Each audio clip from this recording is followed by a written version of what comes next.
a dean or two involved in this as we went along, so that we had the institutional blessing, and he was very much involved in that. Sherry Stewart joined the GCEP team when Frank Sproul retired. She was the mainstay of helping us build the working relationships amongst all of the partners, the companies and Stanford, and so she was a very important player.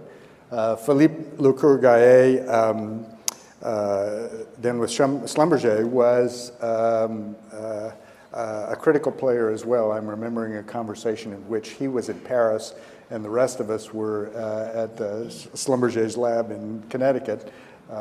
Aside from a few technical difficulties in getting the link to be made, he was a key player from the very beginning. Nate, you just heard from Nate Lewis from Caltech on the video, and he was an early GCEP PI and then a theme leader in the area that he's working in now. So he was important. And maybe the most important of all of us is Shannon Miller at the end. Shannon was a graduate student working in Chris Edwards' lab, and so she'll be able to tell you the truth about how this really did work. So Philippe, let me start with you. So think back to, I mean, you heard me and Brian holding forth on what we think we remember of how the process started. Tell us about your memories of the early days. Well, the early days were, the first thing was for the company to try to understand how serious the climate thing was, all right?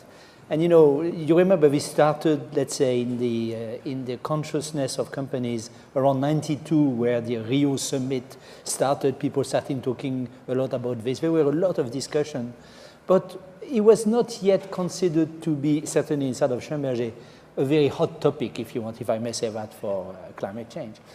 And when I became the chief scientist of Schlumberger in '97. I remember one of the first things we've done is to go visit Lamont Doherty, which was, a lab which is very close to our lab in Connecticut. And there we met Wally Brocker. So I don't know if, I'm sure many of you know Wally Brocker. And he really sort of convinced all of us, we were like five or six from the lab coming, that this was really a serious issue and that we needed to think about it very hard. And then about 2 weeks or about a month later, in October '98, we celebrated the 50th anniversary of our lab in Connecticut. And we invited, as a part of the anniversary, a debate between Jim Hansen and Richard Lindzen from MIT, as you know. So a very hot debate, of course.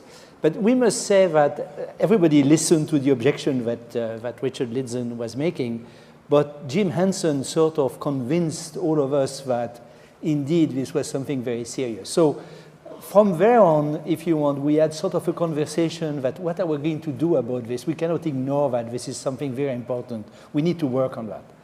And we started looking for partners, and actually I remember talking to you, as you know, because one of the angles we said we could do was CCS. I mean, carbon storage was something in which Schlumberger could contribute because of the monitoring and understanding, fluid in porous media. So we worked on that, but quickly it went beyond that. But the key thing was to convince people that this was something that really we needed to do something about, if you want. Yeah. So, Jim, you were involved in the early conversations. I remember a trip that you and I made to the Dallas-Fort Worth area to talk to ExxonMobil senior folks about it. So, look back from your perspective. Where did we stand on thinking about energy at Stanford in those days, and how has that evolved since? It's actually a really interesting question, and I knew you were going to ask me this, and so I've actually thought a little bit about it. You know, going back and remembering how the world was a decade ago or 15 years ago, it's easy for us to reinvent things and make up things and think about how we think it was. But actually, I think I have a pretty clear view of how, especially the School of Engineering was in the 1990s, for example, with respect to energy. And as I think about that time period and look around at what our faculty and our students were doing, I mean, energy was basically nowhere in the School of Engineering here. I think of a few isolated people. The person that comes to mind, since I'm a double E, is Dick Swanson, you know, who I had an office right beside him for many years. And he had a small group working on high-efficiency silicon photovoltaics, and frankly, I think he struggled, you know, to support just a few graduate students at that point in time. And eventually, as you know, he left Stanford to form SunPower to try and commercialize some of his ideas. I think in mechanical engineering there were a few brave souls who were working on coal and combustion and a few other things, but and in civil engineering a little bit of work going on. But the truth is, energy was not a major part of the portfolio in the engineering school. It wasn't even on our strategic radar in terms of being a mission we ought to be taking on at a grand scale to try and change things globally. So why was that? Well, I mean, if you think about university research, I mean, there are two things which are critical to build an effective research program. The first is faculty interest in taking on really important problems. And the second is the wherewithal to do that. And in universities, the wherewithal to do that is basically external research funding from the federal government, from state governments, or from corporations, or occasionally from gifts that come in. And I think if you look back at the 1980s and 1990s in the School of Engineering here, the reason there was virtually nothing going on in energy was not because of a lack of interest, but rather because there was simply no funding available to support research for our faculty and our students. So it was a very, very different landscape in that time period.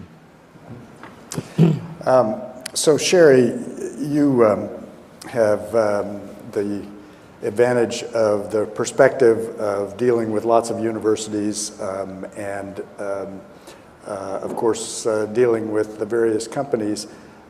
Can you reflect a bit on the business of creating this relationship, this set of industry academic partnerships to tackle big problems? I think you're in as good a position as anybody in the world to be able to do that. So tell us how you're feeling about all that now that you've had a chance to step back.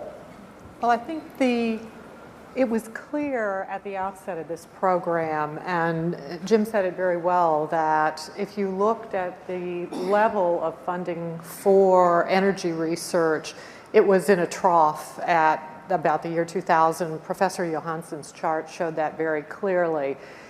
So there was a need to jumpstart the solutions, and if you looked at the size of the program we were considering then, it was large for the sponsor companies involved, but by the scale of the kind of money that comes from governments for research, it wasn't large. So one of our key challenges in forming this between the sponsor companies and Stanford was to figure out how to make this program effectively a catalyst. It had to have leverage. It had to find a way to essentially expand beyond the direct dollars that the sponsor companies were going to put into it.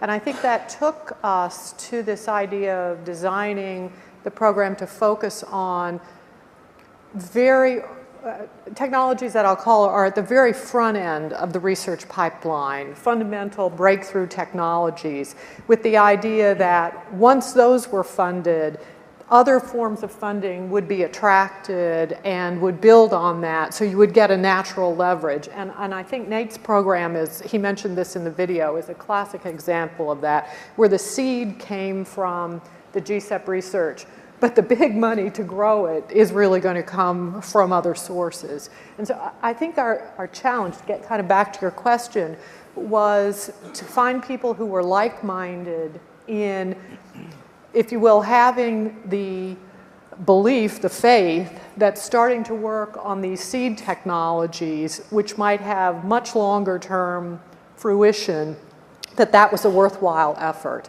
And I think 10 years out, the thing that GCEP can demonstrate is that that was the right strategy. That was the, if you will, the window that the funding from the sponsors could go through to make a difference. And the leverage that's coming from that focus, I think, will continue to be the thing that makes GCEP special.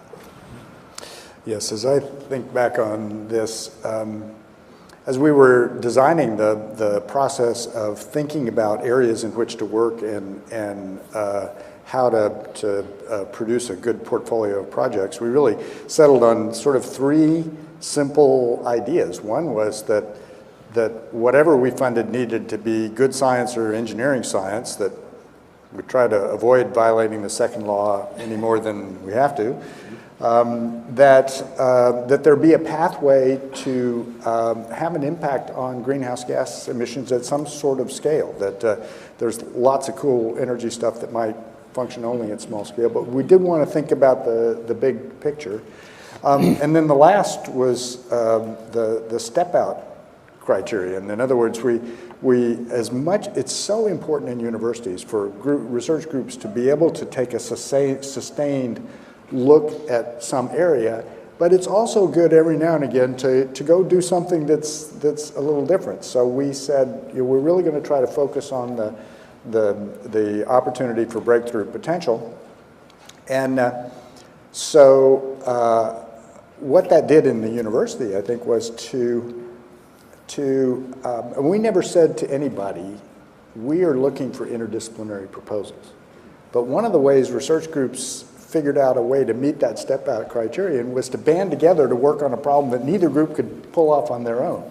And so it actually created a lot of interdisciplinary activity on campus, but without ever setting that as a specific goal.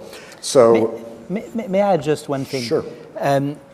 To me, GCEP has changed not only the landscape of energy research in Stanford, it changed it in academia, everywhere.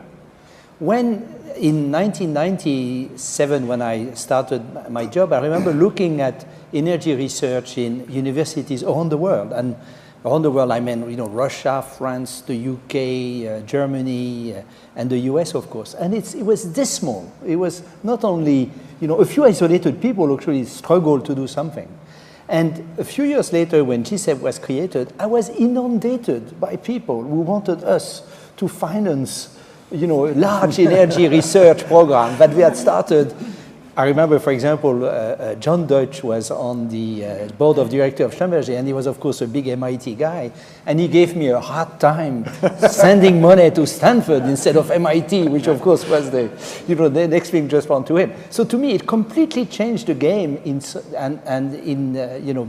putting energy as a key topic for academia, and that, to me, is a major contribution of GCEP. Yes, I had 1,000 emails within the first 24 hours, but my favorite was the guy who said, $225 million? Nothing. He says, you give us that money, we'll invest it, return it 10 times over, and then you'll have enough to actually do something. So Nate, you've been involved in GCEP as an insider in a variety of ways, as a PI, as a theme leader, and as a player in your own institution in thinking about how you tackle all these kinds of problems. So tell us about your perspective on all of this. I know you already said nice things in the video. We'll pay you later for that. But take a crack at what you think the working relationship was with GCEP. Right. Well, there were several things. One, I, like probably many of the people in this room, was old enough gray hairs to have gotten into science and energy in the 70s and the energy crisis we had then. It's what got me into science. That was our kind of Apollo program of the 70s, was energy. And then, like many people, when oil went down to $8 a barrel in the 80s and there wasn't much of a problem, support pretty much dried up, and found other things to do. Okay? Then I personally came to my senses in about the 2000 period, realized that there was a big problem. And it wasn't just a political problem of legislative and IPCC, it was rooted in science and technology, and that we were going to have to do something. But there were almost no outlets to go to. The federal government hadn't come to this same conclusion, and the funding was small, scattered, short-term. There was really nowhere to go, except GCEP became that outlet where people with good step-out ideas focused on, you took the three exact things, step-out ideas, rooted in good science, focused on low-carbon, scalable technologies. It's that convergence that I think is the brilliance of structuring GCEP around those three simultaneous circles in the Venn diagram, right? Because that was really the missing gap. And so it let people like me and the other people who now have been built in a sense of community actually get together and talk about what we could do and what good ideas could be done to help move from where we were with, I'd say, a neutral slope into a get your foot on the energy gas, very positive, exciting area. I think we made this into a modern discipline where departments are built at academic institutions around energy institutes and energy initiatives that didn't exist, weren't on people's horizons 10 years ago. So I think GCEP has had a tremendous leading role outlet in that. And honestly, from my personal perspective, you know, there are several levels of this, and I know he's going to be modest, but you know, there's UC San Diego, and it's forever linked to Roger Revelle, who had the vision and the founder.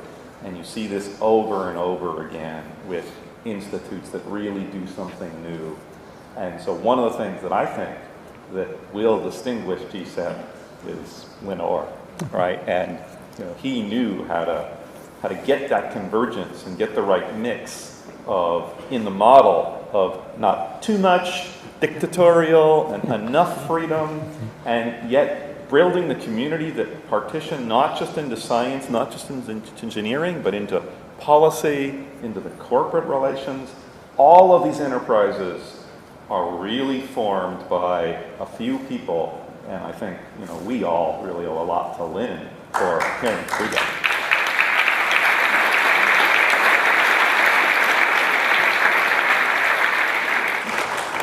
Well, I hasten to point out that I was not working alone. And in particular, Chris Edwards played a huge role in thinking through all of this, and many conversations with many of the people in this room. One of the things I like to think about at all of this is the fact that you know, when you work on something that matters over an extended period with a bunch of really talented people, good things flow from that, but the other thing that happens is you get to be friends. And so there are a lot of friends in all this that I think that's been an important part of the process too. Now, using Chris Edwards' name was a good segue to my next question, and that's to ask Shannon. So Shannon endured pretty much endless teasing from me because she was working on this combustion engine setting with very high pressures. And to me, this thing kind of looked like a rocket ship to begin with. So I kept teasing her that I wanted her to let me know when she was going to run the thing so I could be at least off campus and maybe out of the state. And she retaliated by asking me to chair her dissertation defense, which of course she did a great job of. So Shannon, you had the perspective of being a graduate student. I mean, talk about being in the trenches. That's where the real work gets done. And you were working on a GCEP supported project. Was that different from other kinds of projects, or how did that work from your standpoint. And then, of course, because you've gone to a startup company trying to commercialize that technology, I know people would be interested, maybe the other students would be interested in your perspective on what that's like and how's all that going, and without revealing any of the technology secrets that you need. But if you could just take a minute and talk about the experience of being a GCEP student. Sure. Well, I guess the first thing that I learned, calling vendors, was they also had the same response of, well, honey, why don't you tell me when you fire that thing up so that I can be out of town? And I quickly realized that grad students were responsible for their own safety. So we quickly built a giant frame around said engine with ballistic steel and all sorts of other things to make sure that when we did break something, which Chris Edwards was fully supportive of, we wouldn't hurt anyone. But so my perspective as a GCEP student was, I think I had my head down while you guys were thinking a much bigger picture, and I think I was in the right place at the right time. But I came into Chris Edwards' lab because I thought he was approaching problems from a very fundamental perspective. And when I came to his lab, he said, I want you to think about how to make chemical engines more efficient. You have a box, you have fuel coming in, and you have work coming out. How do you make that more efficient? And needless to say, it took me 6 months to even really figure out what the problem was and how to define that in a way that made sense. But then, we spent a while thinking about the theory. And after a few years, we had a number of ways that we thought we could improve engine efficiency. But there was one that really seemed like the most exciting and had the most opportunity to really significantly increase engine efficiency. And at that point, personally, I had decided, Chris, I really want to work on some hardware. This theory is exciting, but I really want to build something. And so at that point, we decided, hey, let's write this proposal to GCEP and build the test device that we think we need to build to test this concept. And so from my perspective, it was really exciting because we were building the device that we thought we needed to build to test the concept, not building something we needed to build to get funded. So, I think a lot of people don't necessarily have that same experience. They come in, here's your test device. It's already been built by someone else. You can modify it a little bit to get your PhD. This is, and I really had a different experience. So, and I think that's largely because of GCEP and the funding that was there for it. So we built that device exactly how we wanted to build it, which was exciting. And consequently, we were able to prove the theory, prove the hypothesis was correct. And it was just the first stepping stone of what needed to go into building high efficiency engines. But the whole time that you're doing that, you're thinking, well, what if this is right? What do we do next? What are the next steps to actually have this technology make an impact on the world? You don't really know what that looks like when you start, but you start to think about that as you go. And in the end, as Lynn mentioned, I started a company with two of my co-founders who are also from Chris Edwards' lab. One of them actually was there from the beginning building the device at Stanford with me, Matt. And so we started a company. It's been running for about 2 years now. And a lot of things change when you apply different constraints, going back to sort of thermodynamics. And the solutions sometimes look different than when you started in an academic research setting. But the fundamentals are still there and are still driving the core technology. So actually, Nate and Jim, maybe, and Shannon, you as well, I'd be interested in your view of whether the kind of level of student interest and engagement in energy research and energy issues has changed over the 10-year period. Have we made any progress on the goal of getting the student population excited about this? Oh, dramatically, in my view. Totally changed their attitudes toward important problems that they can go into the careers with. John Brown tells the story of when he gave a talk at Stanford in the business school afterwards. One student came up to him and said, "You're a pretty good person. How are you CEO of a big bad oil company?" And he was so taken aback by the reaction that must have been visceral to, how can you be so corrupt mentality to work for an oil company? We don't have that attitude anymore amongst our colleagues and friends and scientists who value the technology, social, political, and all the dimensions of what energy means to us, and they want to be a part of it. And we see this with the undergraduates, we see this with the graduate students, we see it with people getting careers that want to make a difference. We see our best graduate students wanting to go into clean energy now all over the campus, I think probably here too. So this is a tremendous sea change that can't help but be an overwhelming positive thing in the end. Maybe I can just add to that from a Stanford perspective. I actually think that the students are often ahead of the rest of us in sort of understanding what the big problems are and the big opportunities are. And I think there was a significant student body in the late 90s and before all of this happened that really saw the issues globally that perhaps we didn't see at that time. And they really wanted to work on these problems. There was no pathway. There were no supported research projects. There were no courses that were being taught, and so they were, I think, extremely frustrated. So GCEP has, in the engineering school here, transformed the engineering school. But let me just give you two quick examples. I think two of our departments in particular are night and day different from what they were 10 or 15 years ago.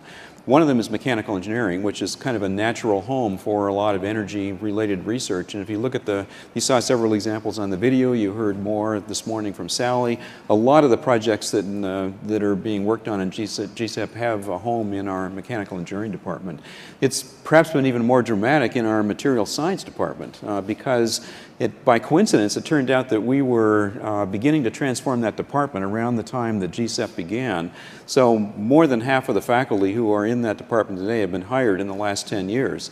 And there are a set of young people who are just spectacular. And since we do broad area searches for all of our faculty, the people that applied to those searches were people who would not have applied 5 or 10 years earlier because there was no energy presence here, there was no energy program of consequence here. But that's completely changed. And so if you look at the kinds of things that are being done in that department, particularly by the younger faculty who have been recently hired, it's transformed that department. So in research universities, courses usually trickle down from research programs, and you look at the landscape today, and now there's a whole portfolio of courses that are offered broadly around the university that have come out of the GCEP research program. So students have access to courses now, they have access to research opportunities. There have been student clubs that have been formed, the Energy Club, and there are others that we're competing in some national competitions we weren't a player in a decade ago, and so the students have been, I think, transformed as much as the faculty and the research programs and the departments have been transformed. It's been amazing. I'm told the Energy Club is the biggest student club on campus now, although I haven't personally counted the individuals, but I've heard that's true. So I have a few more questions, and then we'll open it up to some questions from the audience. But Sherry and Philippe, I think both of you are in a good position to kind of think about the energy landscape as a whole. You know, where I mean, Jim made this point, and so did Nate, that things were different 10 years ago.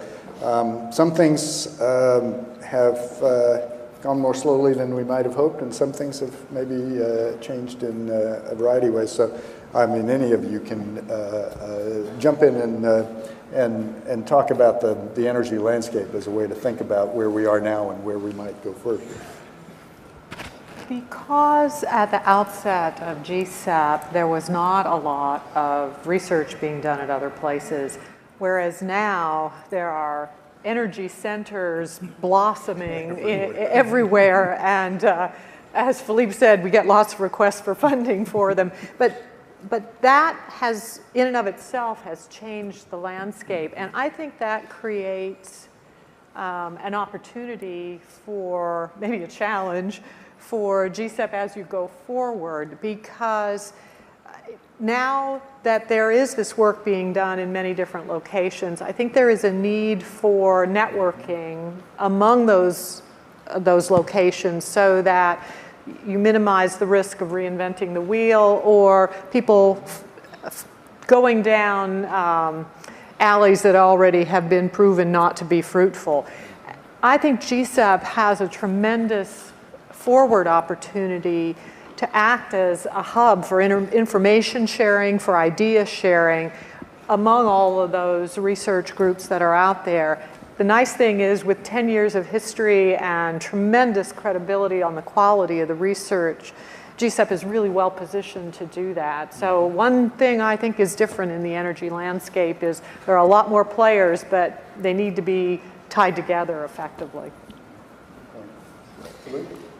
So in my company, I was involved very often in preparing 10-year plan. You know, you sort of try to understand what's going to happen in the next 10 years. So, you know, you all huddle together and you make a plan. And I did that, I don't know, maybe 3 or 4 times in my career.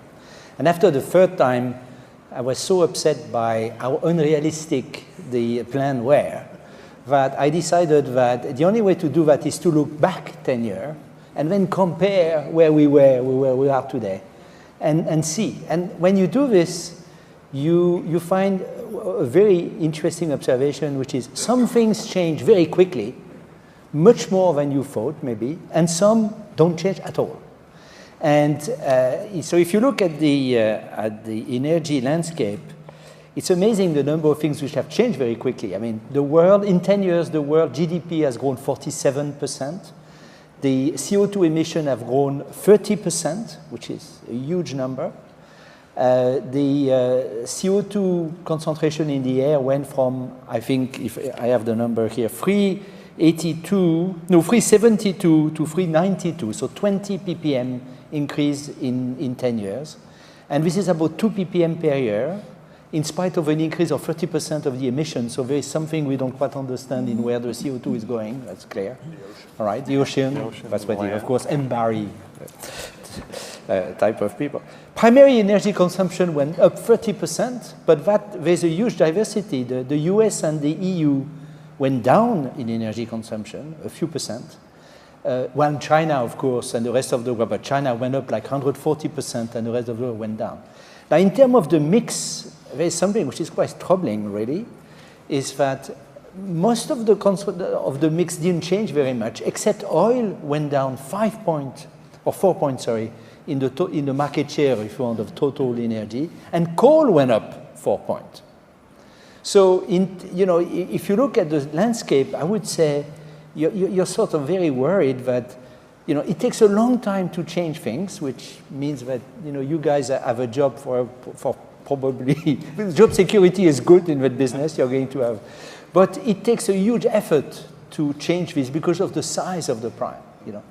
And my last point was, you know, when you measure the energy consumption, people use all sorts of different units. So because of that, it's very confusing. The unit I like to use is terawatt, okay? So the world consumes 16 terawatt of energy, okay? Now, the Earth itself, you know, because of radioactivity inside the Earth, generates a heat flow. The heat flow is 45 terawatt. So the human on the surface of the Earth produces a third of what the Earth itself produces in terms of heat, which is a huge number, right? I mean, you know, Professor Johansson, I think, showed one of those things. So what it seemed to me is that it's very important that maybe you continue. I don't know if this program continues in GCEP. We had some sort of energy. You remember we had a couple of economists that I see one in the back over there. Jim Sweeney and you and John were looking at that. It's very important that we continue looking at what really happens on the ground, so that, you know, you can direct the program quite. But it's quite troubling that things are going this way, if you want, I would say.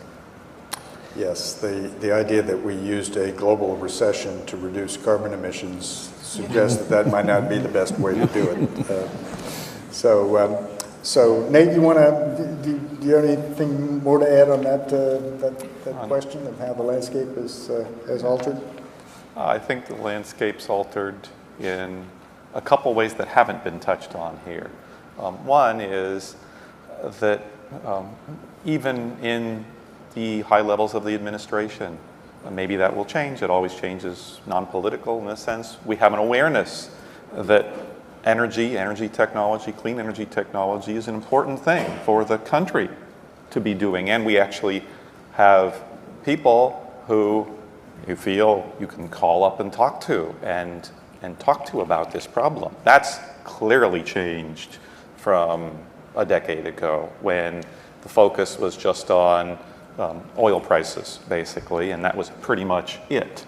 So the change has permeated not just the United States, but to essentially all governments. This is a high-level policy issue now that wasn't on anybody's horizon. People actually vote about it in some cases. So it's a big issue. That's changed, and I think that won't go away. I think the second thing that's changed is this ability to forecast. The IEA, the EIA, they've been, Shell, every company's been running forecasts out for the next 20 years for as long as they've been running forecasts. And yet there's now a feeling that, as I showed at the Vail Energy Forum, that the forecasts for 2050 aren't the conventional linear forecasts that are set in stone, but that are things that we can change and we can control, and that we actually don't know what the energy landscape is in 2050 because it's wide open, because it's ours to invent. And so that's changed, that we actually think that we can change those paths with our science and technology and policy mix in a way that will change the trajectory relative to what it would have been if we went on business as usual. I think those are the two big changes. Mm-hmm. Those indeed are big changes. In response to Philippe's 10-year plans, I'm reminded of the comment that attributed to Dwight Eisenhower, who said that planning for the battle was absolutely essential, but once the battle started, the plans weren't worth a damn. So I think there may be some element of that here. So we have a few minutes now for questions before the break. So you have questions from the audience? I see one back over here.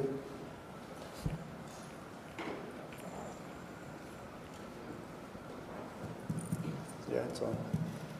Thank you. Steve Cadwar. Currently, I'm with the California Department of Transportation. PhD at Stanford, 1979, in civil engineering. Listening to CF change, I just want to share a story.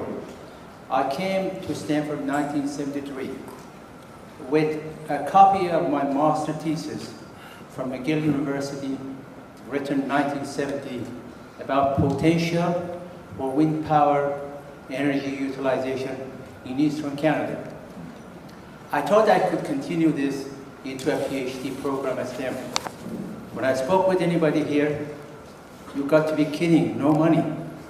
So listening to CF change, it's just a good story here. Then I switched to dam and water resources, which I was happy to do that. Since the beginning of this 2002, when this program started, a question came in my mind that in the early years, the issue was we talk about technology issue, not policy. But toward last year or a year before that, it seems that we're talking about policy. Why at the beginning it was only technical and then now you switched to policy? Thank you. So perhaps I could take a crack at that. So the mandate for GCEP is to look broadly across primary energy resources and the ways that we transform those, convert those into energy services that we all can use, electricity, mechanical work, and so on. And at the same time reduce greenhouse gas emissions. So GCEP itself, the research that we fund and the research that we do is very much focused on all that technical part.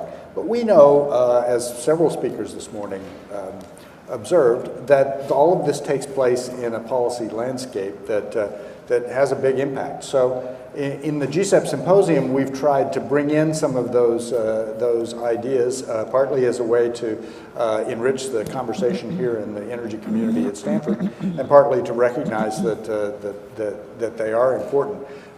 At Stanford, as you probably know, we actually do have an active group of investigators in a variety of places, in management science and engineering, in economics, in the biz school, in the Institute for International Studies, the program on energy and sustainable development. So there's quite a lot of activity, and what we're really trying to do as a whole is to make sure that we have in front of us a fully enriched conversation on energy. And this might be a good place for me to give a little plug for the Precourt Institute for Energy here at Stanford. We formed that in 2009, and I graduated from GCEP to be the director of the Energy Institute. And thank goodness we have Sally Benson to run GCEP. So that's by the way, is an important example of the idea that you should always replace yourself with somebody smarter and better at the job than you were, and we did that with Sally. So the formation of the Energy Institute was really an attempt to make sure that we really did have this fully enriched conversation across the whole campus, and to look for opportunities to work together when it makes sense for us to do so. I'm fond of observing that no faculty member at Stanford does anything because I tell them to. They didn't when I was dean, and they don't now that I'm an institute director. But what they do is to respond to really important questions where they can make some sort of progress.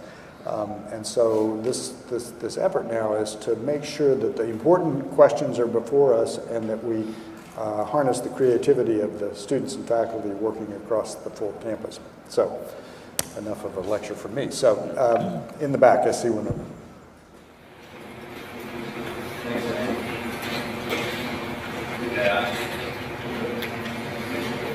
Ian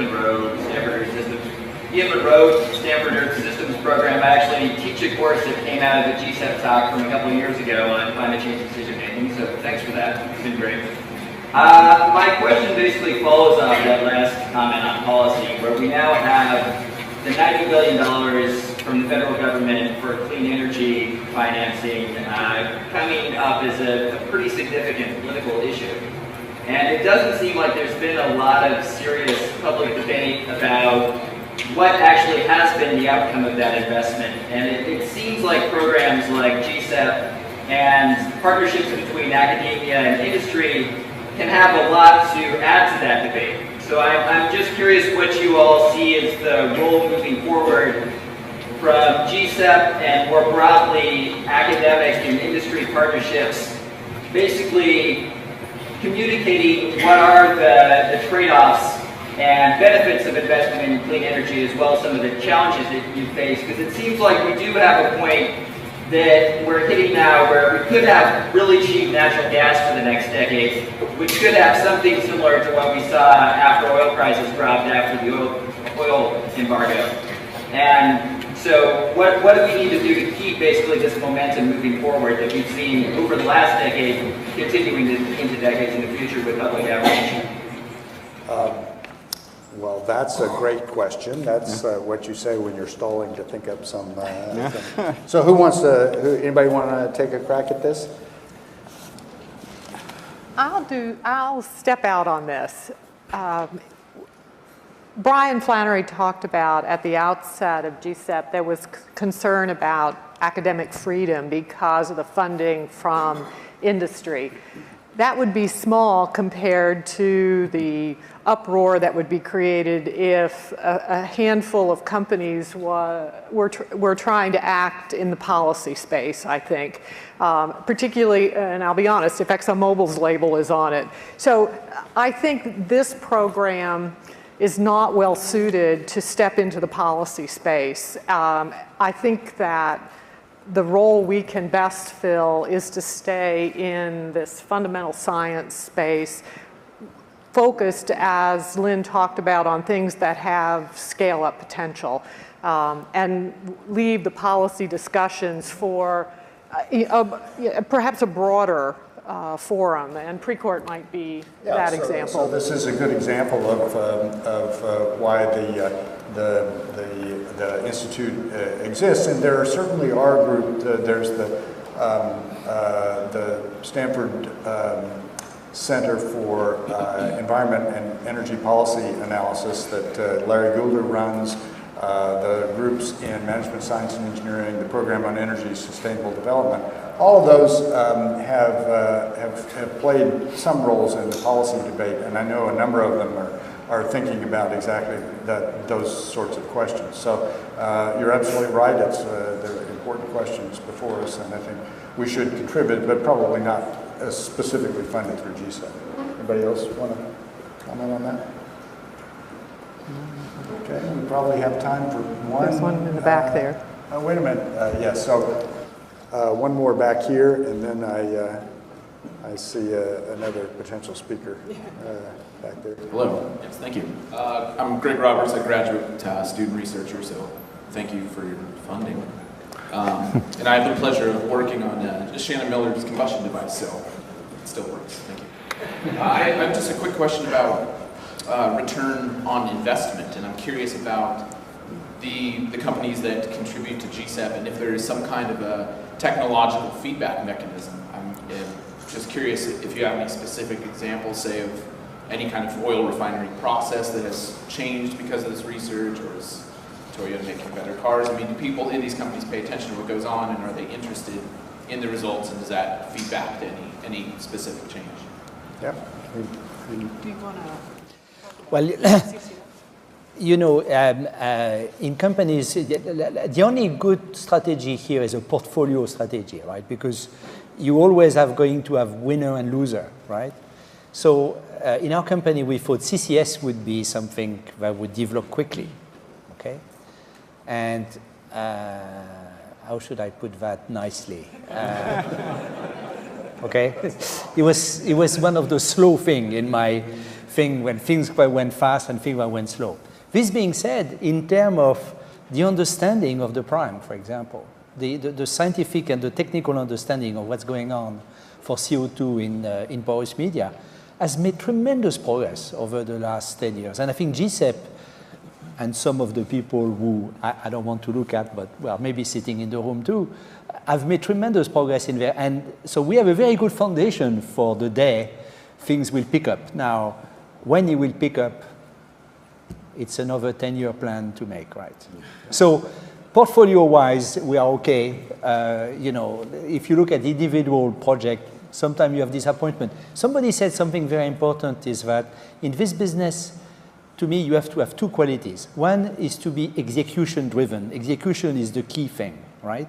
How to make it right. And the second is that you have to be patient, okay? Because if you're not patient, you know, you're going to miss tremendous opportunities because you give up too quickly. So we have not given up on CCS, but it is slow. Well, on that happy note, alas, we've run out of time, and so I'll ask you to join me in thanking the panelists for their contributions.